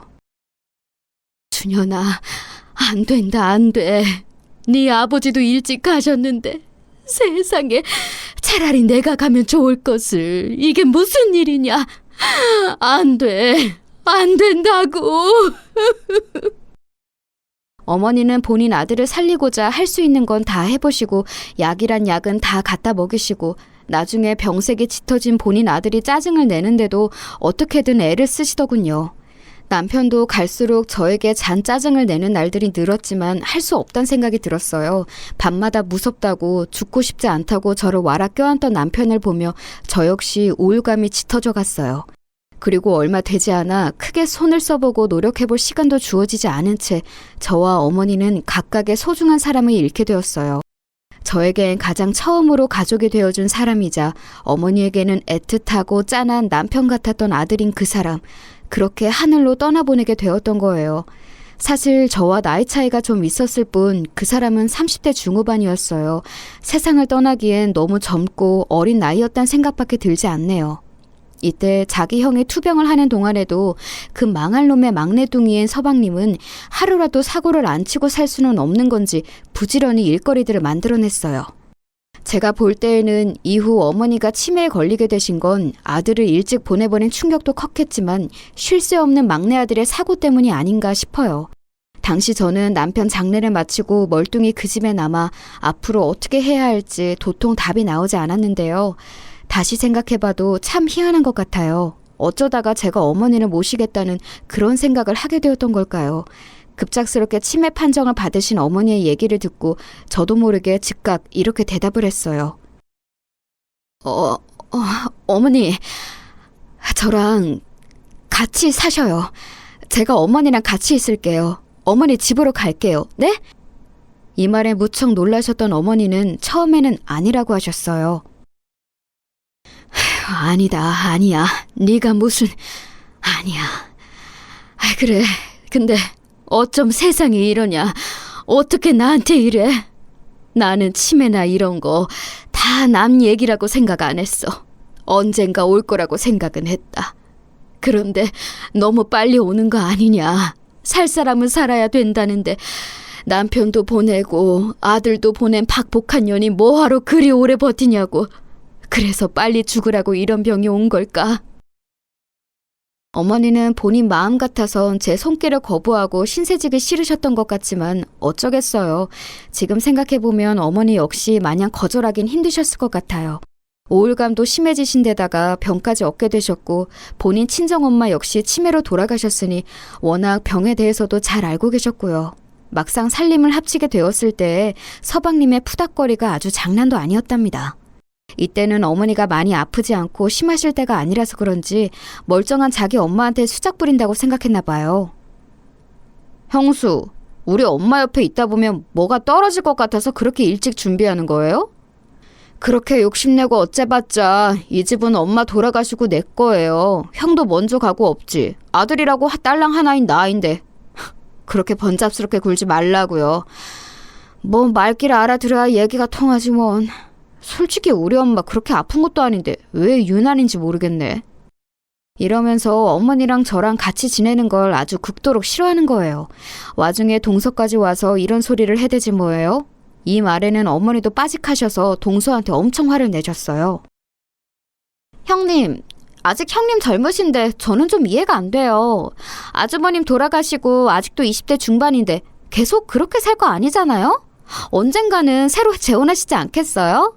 나이도 어리고 젊은데 왜 굳이 이렇게 어머니 댁에 와서 무슨 요즘 시대에 복양을 한다는도 왜 같이 있는 거냐고요. 결국 이 부부 둘 다 하는 말뜻은 같은 거예요. 제가 돈을 노리고 어머니 곁에 있다는 뜻인 것 같았어요. 이 말에 어머니는 마구 화를 내시면서 쫓아내셨답니다. 야, 시끄럽다. 그렇게 걱정되면 니들이 들어와서 살던가. 또 그건 싫으면서 이렇게 와서 밤낮으로 니네 엄마랑 같이 있는 형수한테 그따위로 말해. 다 보기 싫으니까 나가! 썩 나가라고! 어머니는 이렇게 쫓아내신 이후에 몸이 안 좋으신지 계속 누워 계셨어요. 치매를 앓는 어르신들이 종일 다 처져 있는 것도 아니고 게다가 어머니는 초중기이신데 너무 힘들어하시더라고요. 아마 마음속으로 화병이 짙어지셔서 더 그러신 것 같아요. 아들 보낸 게 얼마나 한이 되셨던지 저랑 있으면서 계속 핸드폰에 있는 아들 사진 보여달라고 하시고 동영상 찍은 것도 몇 번을 보시더라고요. 아마 비디오가 있던 시절이라면 다 늘어졌을 거라며 봐도 안 질린다고 화면을 붙잡고 우셨어요. 우리 아들, 우리 준현이 고생만 하다 가네. 느지막이 장가가서 이제 잘 사는 줄 알았더만 지 엄마밖에 모르는 우리 아들. 엄마를 데려가지 어째 네가 먼저 가냐. 어머니는 계속해서 목 놓아 우셨고 그러다가 지치시면 주무시고 시장하시면 식사를 하시고 그렇지 않으면 그냥 멍하니 소파에 앉아서 허공을 보시다가 많았어요. 본래 어머니는 평소에 감정 표현도 그리 크지 않으신 분이었답니다. 말로는 본인이 딸이 없어서 그렇다 며느리가 있는 게 어색하다고 하셨는데 진짜 그런 것 같아요. 나중에 인지 능력이 안 좋아지셔서 저도 가끔 헷갈려 하시고 못 알아보시는데 끽해야 어머니랑 단둘이 산 게 몇 년 안 되는데도 그게 서운하더라고요. 아가씨는 누구예요? 여기는 어디고? 나는 아들이 있어요. 아들을 기다리고 있어요. 우리 아들 학교 갔지. 막내도 있다오. 더럽게 말을 안 들어 처먹어. 뭔가 어머니답지 않게 약간 말투가 험해진 게 느껴져서 어색했는데요. 그럼에도 불구하고 자꾸 헷갈리시고 깜빡하시는 모습을 보니 점점 혼자 계시게 할 수 없었어요. 이쯤 되니 저도 다니던 일들을 슬슬 조절해서 줄여야 했고 만약을 대비해서 어머니가 주신 생활비도 있고 해서 이걸로 반찬거리도 사고 세금도 내고 살림을 이래저래 했었어요. 그리고 꼭 잊을만 하면 서방님네 부부가 나타나서 시비를 걸더라고요. 형수, 우리 엄마가 형수한테 몇 푼 쥐어준 거 맞죠? 알고 있으니까 수작 부리지 말고 얼마 좀 떼줘요. 형수는 애가 없어서 모르겠지만 우리는 애 키우느라 돈 들어갈 때가 한두 군데가 아니에요. 본인이 지금 일개 간병인 입장이라는 거 알고 분수 꺾고 울라고요. 알아요? 솔직히 까놓고 말해봅시다. 우리 엄마한테 얼마나 받았어요? 네? 저도 말이 이렇게 가는 게 너무 불쾌해서 맞받아쳐서 따졌어요. 저 어머니한테 생활비 명목으로 받은 것밖에 없어요. 가계부까지 쓰지는 않았지만 체크카드 내역으로 돈 결제한 거 남아있으니까 얼마 받아서 어디 썼는지 한번 보시겠어요? 그리고 간병인이라니 그렇게 틀린 말도 아니지만 말씀이 너무 심하시네요. 제가 애지간하면 참으려고 했는데 서방님은 어머니한테 돈 얘기 아니면 볼 일이 없으세요? 그렇게 걱정되시면 모시고 사시면 되잖아요. 저는 언제든 나가라면 나갈 수 있어요. 그런데 동선에 애도 있고 계속 힘들다 안 된다 소리만 하셨잖아요. 그럼 어머니는 어디 계셔야 되는데요? 제가 평소 같지 않게 막 몰아붙여서 답을 하니 서방님도 처음엔 멍하다가 나중엔 또 인상을 쓰는 거예요. 그럼 그렇지 사람 안 변하고 참 한결같은 것 같아요. 저 보육원에 있을 때 돈에 눈 멀어서 맨날 원장님이랑 싸우던 선생님과 똑 닮았더라고요. 누가 뭐래요? 죽으나 사나 큰 며느리는 맞으니까 우리 엄마 잘 모셔요. 내가 궁금한 건 그 돌이란 거 한다 치고 얼마나 엄마한테 뜯어먹는지 중간 확인하러 온 거라고요. 엄마 돌아가시면 설마 이 집에 딸이 틀고 앉을 생각 아니죠? 경고하는데 나 이미 엄마한테 유언장도 받아놓을 거예요. 꼴에 뭐 엄마 좀 모셨다고 집 전체 뜯어먹을 생각 추호도 하지 말라고요. 엄마가 준 생활비나 찔끔찔끔 정직하게 쓰고 말 안 통하는 노인네 등쳐먹다 걸리면 각오해요. 알았어요, 형수? 저에게 이따위 험악한 말을 퍼붓고 돌아서는 서방님네를 보며 일순간 얼마나 서럽고 눈물이 났는지 몰라요. 저도 사람인지라 감정이 있고 화가 날 수가 있고 혐오감과 같은 생각들이 나타날 수 있잖아요. 이때 솔직히 다 집어치우고 그냥 나가버릴까 죽이 되던 밥이 되던 지들끼리 알아서 하라고 할까 생각이 들더군요. 하지만 이날 서방님네가 찾아오기 전 어머니는 밤에 꽤 적잖은 사고를 치셨어요. 남들이 치매식이 길어지며 더 못 본 꼴을 본다고 했고 저도 없는 지식으로 나름 치매 관련 건강 정보나 유튜브를 보고 공부한 게 있는데요. 그래도 막상 눈앞에서 소변 실수를 하시는 걸 보니 멘탈이 흔들리더라고요. 본인이 실수하고 있는지도 모른 채 계속 허공만 보고 있는 어머니, 게다가 잠들어 있지도 않고 깨어 있으시니 어떻게 처리를 해야 할지 너무 난감했어요. 나도 참 대책 없이 이 길에 뛰어들었나 싶었고 단순히 살림하고 어른 밥이나 차려드리고 목욕자리 봐드리는 걸로 끝나는 게 아닌데 은근 겁이 나더라고요. 이런 제 마음도 모르고 제가 그날 밤 얼마나 가슴 졸여가며 심란하게 뒤처리를 했는지도 모르는 주제에 서방님은 외려 불을 지르더라고요. 그런 어머니를 놓고 도망가라고 하는 셈이지 뭔가요? 하지만 그날 낮에 어머니는 너무나 평온했고 식사도 잘하셨고 평소처럼 말씀도 하시고 마치 이런 저보고 도망가지 말라는 듯 너무 잘 지내시는 거예요. 저 그렇게 착하고 수더분한 성격의 사람이 아닌데 왠지 모르게 그냥 모든 기력이 다 빠져 포기하게 되었어요. 에라 모르겠다 어떻게든 되겠지 뭐 하는 심정이 되더군요. 그런데 사람이 너무 웃긴 게 뭐냐면요. 어쩜 그렇게 빠르게 태세 전환이 되는 걸까요? 저는 이 당시 어머니를 보면서 정말 별 지저분한 꼴을 다 본 것 같아요. 치매를 앓고 계시는 어머니의 대소변을 받아내는 것은 언제나 익숙해지지 않고 힘들었지만 단연 이걸 갖고 지저분한 꼴을 봤다고 하는 건 아니에요. 제가 말하고 싶은 건 인간의 아주 지저분하고 음흉한 속내를 봤다는 거예요. 그렇게 졸렬하고 비열한 성질을 드러내는 것은 아마 다 예상하셨겠지만 바로 서방님네 부부였다는 거예요. 어머니를 모시는 것만으로도 충분히 힘들고 날 덥고 푹푹 찌고 장마가 이어지는 중에도 툭하면 집에서 아무렇게나 행동하시고 풀어져 버리시는 어머니를 보며 그 뒤치다거리가 너무 괴로웠어요. 그런 저를 틈틈이 감시함답시고 들락거리던 서방님네 부부는 정말로 자기 엄마의 심각한 사태를 눈으로 마주하고 나니 슬슬 태도가 변하는 거 있죠. 돈 갖고 으름장 놓고 윽박지를 때만 존댓말 하던 서방님이 완전히 태도를 바꾸어 낄낄거리면서 자기 엄마 잘 봐달라고 이죽거리는 거예요. 형수님, 역시 형수님만한 사람이 없어요. 우리 형이 하여간 사람 하나는 기똥차게 잘 본다니까. 그러니 형수님같이 바르고 신실하신 분이랑 결혼한 거 아니에요. 아무튼 간에 우리 엄마 잘 부탁드려요. 아우, 이 찌든 냄새. 이거 맨날 치우느라 형수님 장난 아니게 힘드시겠네. 아 여보, 당신 뭐해? 얼른 가서 형수님이 엄마 씻기는 거 도와드려. 나는 좀 들어가기 그렇잖아. 빨리! 이러면서 언제부터 제가 지 엄마 모시는 거 좋게 봤다고 이상하게 추켜 세우는 거예요. 동서도 잔뜩 일그러진 얼굴을 하고 있다가 일순간 확 펴더니 저 따라서 어머니를 욕조에서 씻기는 걸 도와준답시고 고무장갑을 끼더라고요. 하지만 그래놓고 곧 인내심을 잃었는지 아예 고개를 훅 돌려버리고 설렁설렁 씻다가 이러고 나가버리더군요. 형님, 저 전화 올 때가 있어서 잠깐만요. 잠깐 핸드폰 좀 보고 올게요. 이래놓고는 한참을 안 오는 거예요. 급기야는 제가 어머니를 다 씻기고 머리를 말리고 있을 때나 뛰어들어와서는 억지로 웃어가면서 급한 전화였다고 하더군요.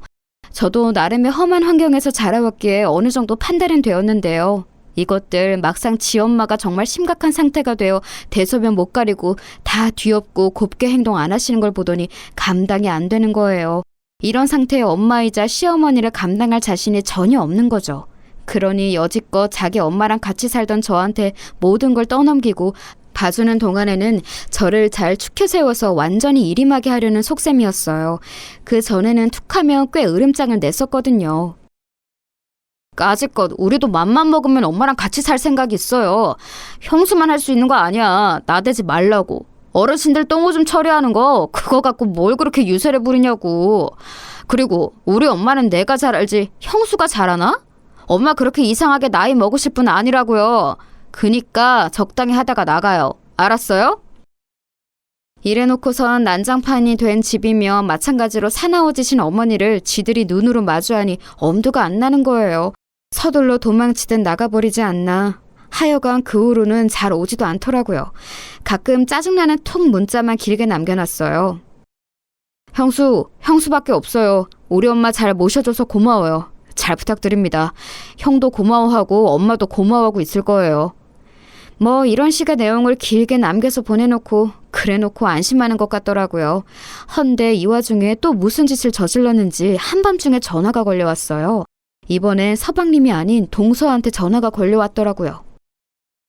저 형님, 지금 이 사람이 사고를 쳐서 저희가 지금 수중에 돈이 없어요. 이유는 저도 잘 몰라요. 술 먹다가 시비가 붙었나 봐요. 저희요? 저희도 돈이... 아니, 여유가 없다니까요? 형님 돈 있으시잖아요. 어머니가 챙겨주신 거 많으실 텐데 왜 이러세요? 형제끼리 돕고 살아야죠. 진짜 말인지 방구인지 알 수 없을 것 같은 소리만 짓거려대는 동서의 말을 듣고 저는 그마저도 몇백만 원을 떼어서 수습하라고 보내주었답니다. 다행히 어머니가 생활비 여부로 주신 게 조금 있었지만 그렇다 해도 그다지 여유 있진 않았어요. 아무튼 저도 점점 지쳐가고 나중에 어머니에게서 눈을 떼어서는 안 될 지경까지 가게 되니 많은 고민이 생기더라고요. 과연 내가 이렇게 계속 붙어있는 게 맞는 것일지도 잘 모르겠고 말이에요. 그러던 어느 날 저도 아직 이게 긴가민가 헷갈리지만 남편을 만나게 되었지 뭐예요. 물론 당연히 현실이 아니라 꿈 안에서 남편을 마주하게 되었어요. 제가 너무 힘들어하고 지쳐서 그리고 속으로 잠깐 남편을 원망했던 적이 있어서 그랬던 것일까요? 그런데 꿈속의 남편은 우리가 처음 데이트를 했던 회사 뒤쪽 놀이터에 그냥 앉아있더라고요. 그러면서 저를 슬픈 눈으로 응시를 하고 있는데 제 기분 탓인지 모르겠지만 무척 미안해하는 표정이었어요. 그런 꿈을 꾸고 나니 정말 딱 한 번 제 꿈에 그렇게 왔지만 마음이 참 무겁더라고요. 아무도 나를 알아주지 않고 다 외면하는 것 같고 나름의 패기를 갖고 시작했던 치매 어른 모시기의 한계를 느낄 때쯤 몹시 미안해하고 측은해하는 표정의 남편이 제 꿈에 나타났었어요. 그러고 나서 저는 며칠 걸려 다시 마음을 다잡았답니다. 그게 내 생각으로 인해서 나온 꿈일지언정 일단 시작을 했으면 끝을 봐보자, 이러다 죽기야 하겠어 하는 생각으로 말이에요. 그래도 정말 남편이 내 진심을 안다면, 그리고 이런 상황을 안다면 나에게 일말에 미안해하고 고마워하는 마음이 있겠지, 남편은 알아주겠지 하면서 몇 번이나 제 자신을 다독였어요.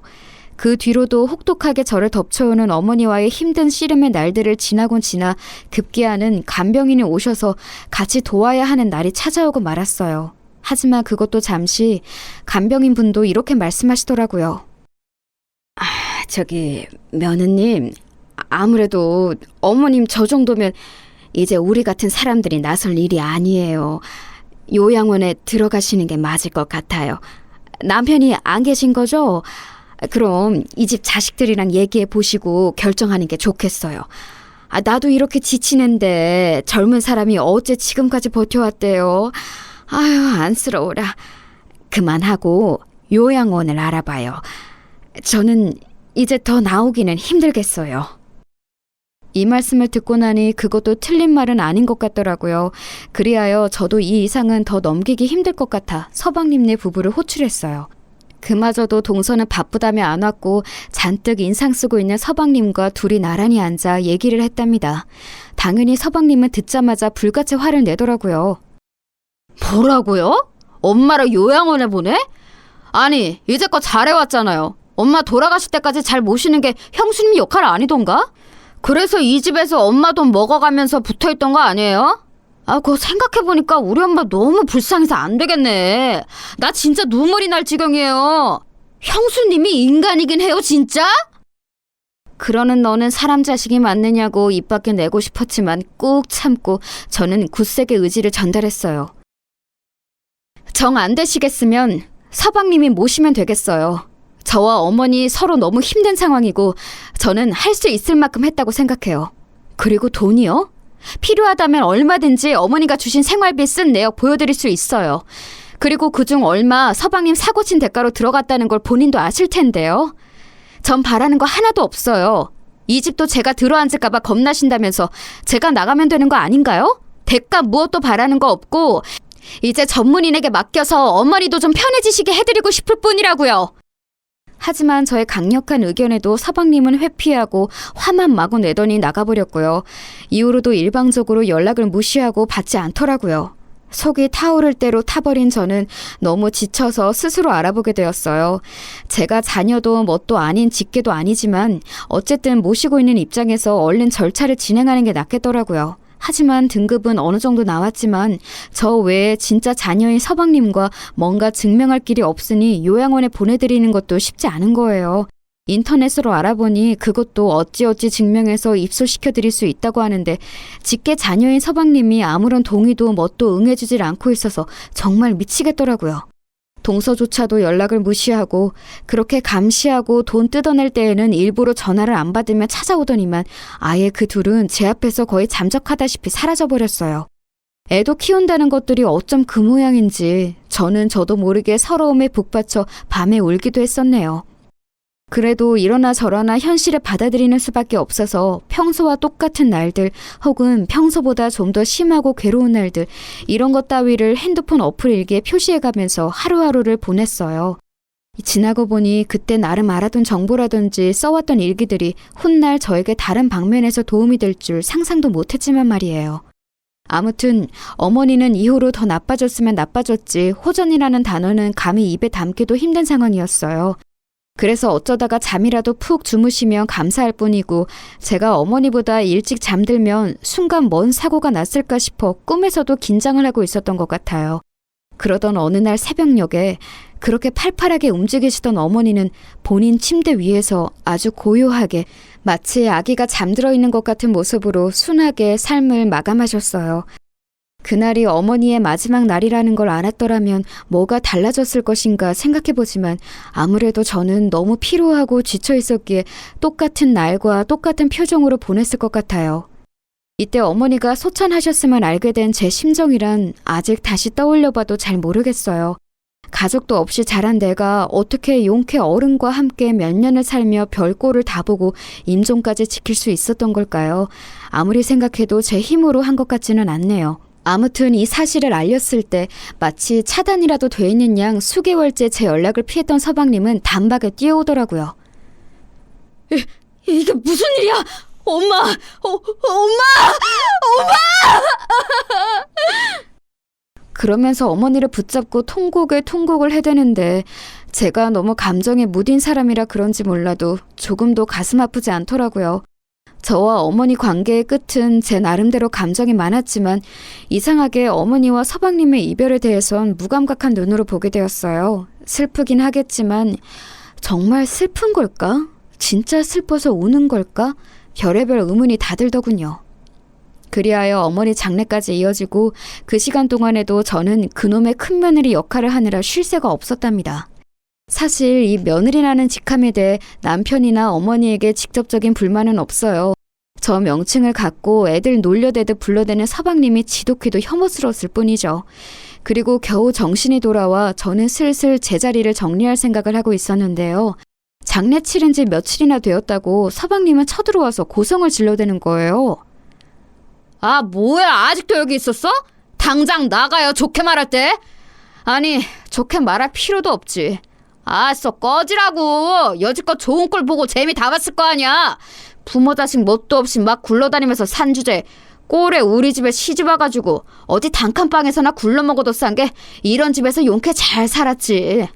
미안한데 이 집 내 거야. 우리 엄마가 유언장도 남겼어. 한번 볼래? 이러면서 제 앞에서 웬 종이를 차랑차랑하게 흔들어대는 거예요. 안 그래도 욕 나오는 인간이었지만 제 앞에서 해대는 말이 너무 모욕스럽고 진저리가 났어요.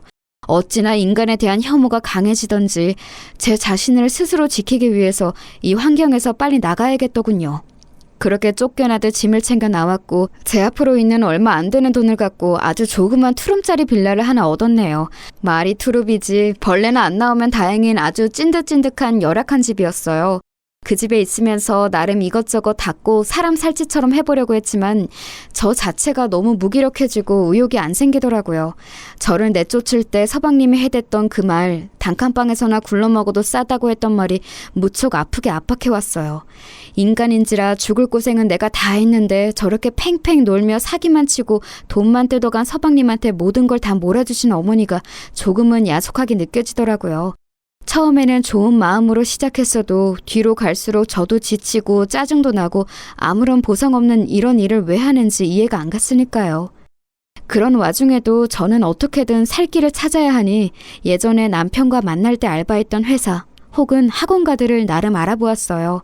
그리하여 미술학원에서 보조교사 자리를 얻게 되었고 그나마 애들과 지내고 선생님들과 이야기라도 하면서 숨통이 트이게 되었네요. 매번 말 안 통하고 감정 변화가 심각했던 어머니랑 붙어서 수년을 살다가 이제사 제 또래 사람들과 얘기하고 순수하디 순수한 아이들과 말을 주고받다 보니 이제사 좀 사람 사는 것 같은 거예요.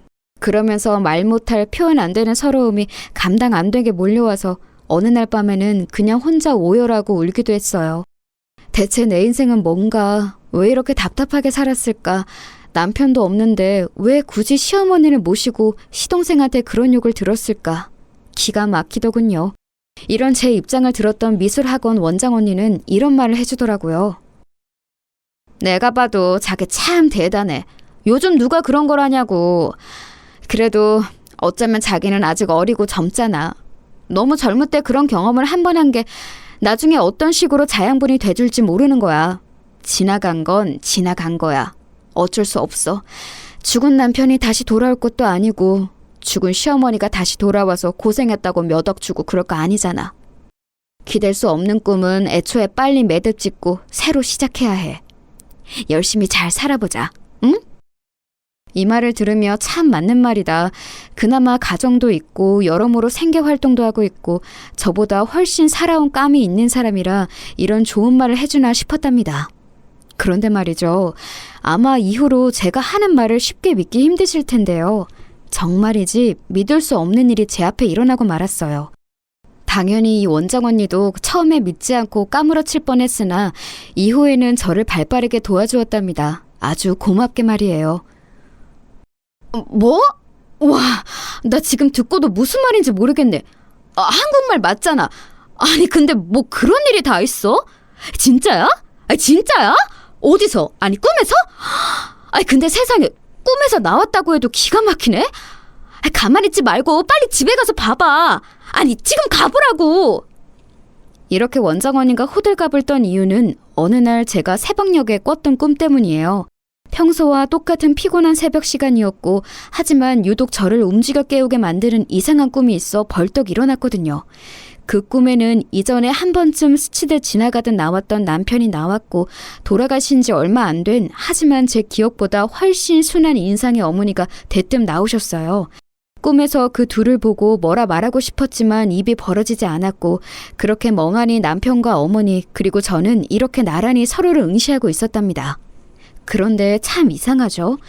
꿈이라서 그런지 몰라도 참 있을 수 없는 상황이었어요. 제가 살고 있는 그 투룸 찐득거리는 빌라 안에 그 둘이 같이 와 있는 꿈이었으니까요. 그러면서 너무 자연스럽게 남편은 방 한켠에 자그마한 책장을 가리키며 거기에 있는 노트북 가방을 만지작거리는 거예요.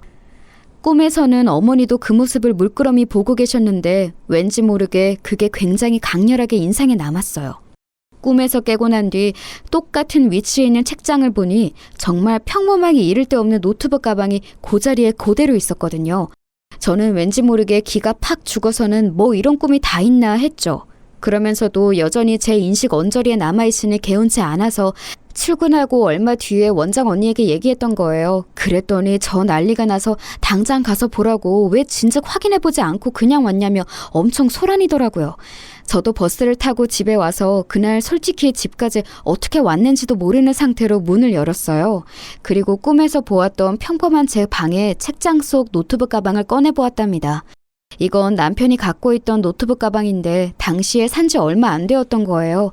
저 역시 컴맹이고 뭘 할 줄 모르지만 언젠가 쓸 일이 있을 것 같아서 남편 유품 중 소지한 것이랍니다.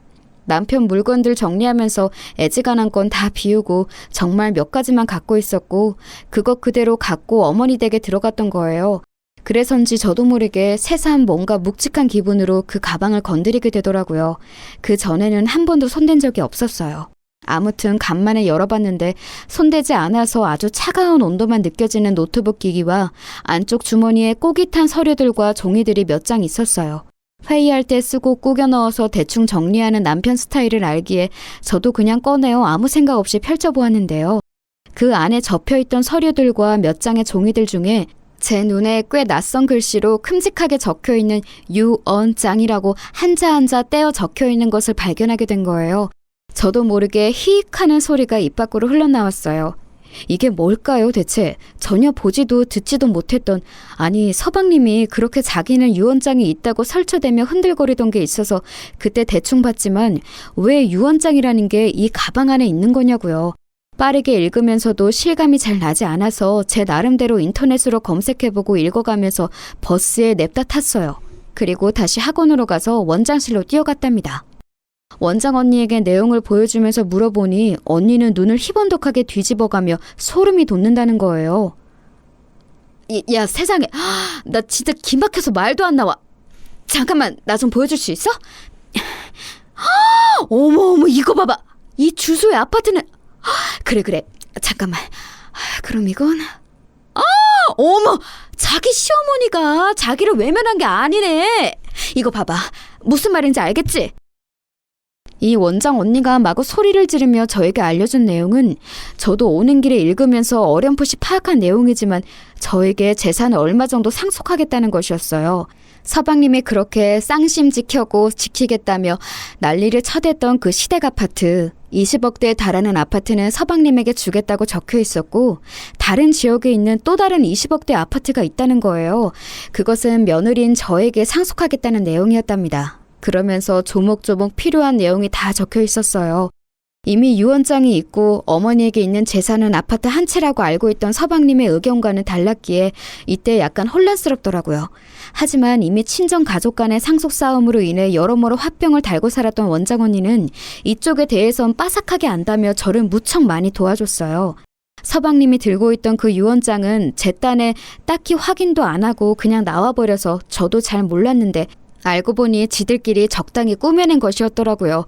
혹시나 제가 달려들어서 지들한테 증거를 달라고 할까봐 이 집 내 거라고 우길까봐 정말 허접하게 꾸며낸 유언장이었어요. 평소에 지들 엄마에 대해서 아는 것도 없으니 재산도 그 아파트 한 채인 줄 알았던 거죠. 하지만 알고 보니 어머니가 직접 쓰셨던 유언장 안에는 다른 내용이 있었던 거예요. 훨씬 상세하고 확실하게 날인이나 필요한 모든 것들이 갖춰진 하나의 서류였어요. 정말 이들은 모르는 건가 싶어 동서의 SNS를 들어가 봤는데 그동안 관심 끊고 살다가 둘러본 그들의 근황은 정말 장난 아니더라고요. 능력도 없고 돈벌이도 제대로 못하는 서방님은 애아빠이면서도 늘 밖으로 돌고 동서랑 원룸이나 여기저기 돌면서 힘들게 살았어요. 그런 부분을 어머니는 전혀 지원해주지 않으려고 악을 썼고 사고 칠 때나 간간히 막아주셨거든요. 그런데 학군지 좋고 위치도 좋고 30평대 아파트인 어머니 집에 들어가서 살게 되었으니 아주 그 거만한 기세가 하늘을 찌를 정도였어요. 동서는 본인 SNS에 얼마나 허세를 떨어놨던지 눈 뜨고 못 볼 지경이더라고요. 우리 어머니가 물려주신 집? 여기서 우리 가족들은 맨날 행복 만땅인 하루. 어머니 보고 싶어요. 어머니와 함께 살던 날이 그리워요. 불쌍한 우리 어머니.